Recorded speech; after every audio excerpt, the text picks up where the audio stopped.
जमींदार ने डरकर बक्सा सौंप दिया। उस बक्से को प्राप्त करने के बाद मंत्री और भी मस्त हो गया। अब तो मैं विरोधियों को मंत्री की शिकायत करने का एक और अच्छा मौका मिल गया। विरोधियों ने मंत्री की शिकायत के साथ साथ बक्से की बात भी राजा को बता दी। राजा को जब पता चला कि यह बक्सा किसी गरीब किसान के खेत से मिला है, तब राजा तुरंत अपने सेनापति के साथ मंत्री के घर गया और राजा से कहा पूरे देश की जमीन पर राजा का अधिकार होता है, इसलिए उस बक्से पर मेरा अधिकार है। तुरंत बक्सा राजमहल भिजवा दो। मंत्री ने तुरंत राजा की बात मान ली और सेनापति को बक्सा दिया।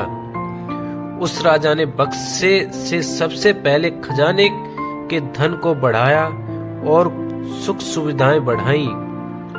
कुछ दिनों के बाद राजा को बक्से की चिंता होने लगी कि उसमें कोई चुरा ना ले।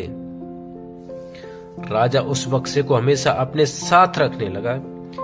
एक दिन राजा ने सोचा, इस बक्से में ऐसा क्या है, आखिर इसका रहस्य पता किया जाए। उस बक्से का रहस्य जानने के लिए राजा उस बक्से में बैठ गया। बाहर निकला तो उसके जैसे अनेक राजा बाहर आ गए।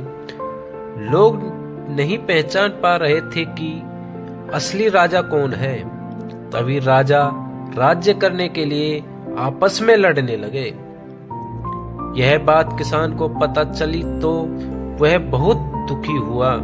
उसने स्वयं को कोसा और विचार किया कि अगर मैं इस बक्से को जमीन में गाड़ कर रख देता तो बहुत अच्छा होता। दोस्तों, इस कहानी से हमें सीख मिलती है कि लालच हमें नहीं करना चाहिए। लालच बुरी बला है।